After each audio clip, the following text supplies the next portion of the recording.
Now, I think sometimes these two crops get a bit of a bad rap for being a bit boring. But actually, celery, far from being the standard green crop that we're used to seeing in supermarkets, can come in all sorts of colours, including everything from bright pink to red. And they pack a real flavour punch, so they're well worth growing. Sometimes they can seem a little bit tricky to grow, and that's basically because they're just really, really slow. So the key to succeeding with both celery and celariac is to start them quite early.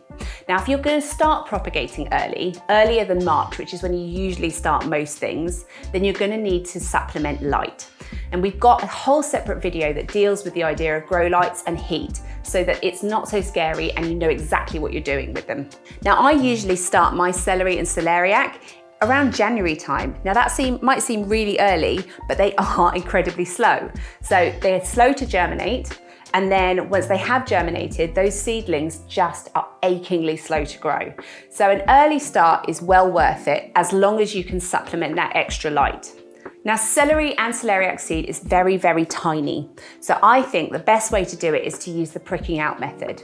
That's where you densely sow in a smallish pot or in a tray, and then you prick them out and plant them individually into module trays to grow on once they've germinated. Now, again, we've got a whole separate video about pricking out, so you know exactly what you're doing. So do check that out, and then you can be completely confident with the method we're going to talk about today. So you want to take a little pot and you want to fill it with compost to about 1 centimetre below the rim. Give a little tap, don't press it down too hard because you don't want that soil to be compacted in there. And then we take our seed, and as you can see, it's really, really tiny, almost like large dust. And you just carefully sprinkle that across the surface of the compost. You are surface sowing them. So light triggers germination with these, so you don't want to cover them. So you want to keep these somewhere relatively warm because it's going to be early in the season, it's cold outside, and with that extra light on it. And once they do germinate and they get to a couple of centimetres high, that's when you're going to want to prick them out and put them into individual module trays to grow on.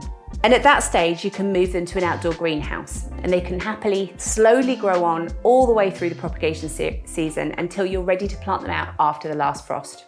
And then once you've got them planted out, obviously you want to keep new plants nicely watered when they're establishing. But the thing to remember with celariac and celery is that they are essentially bog plants. So these plants really don't want to dry out. So if you want to succeed with these two, make sure that you keep the soil consistently moist. So if you want to check out some of the more exciting options that celery and celariac has to offer, check out our seed range online. We've got all sorts of exciting options in there for you at shegrowsveg.com.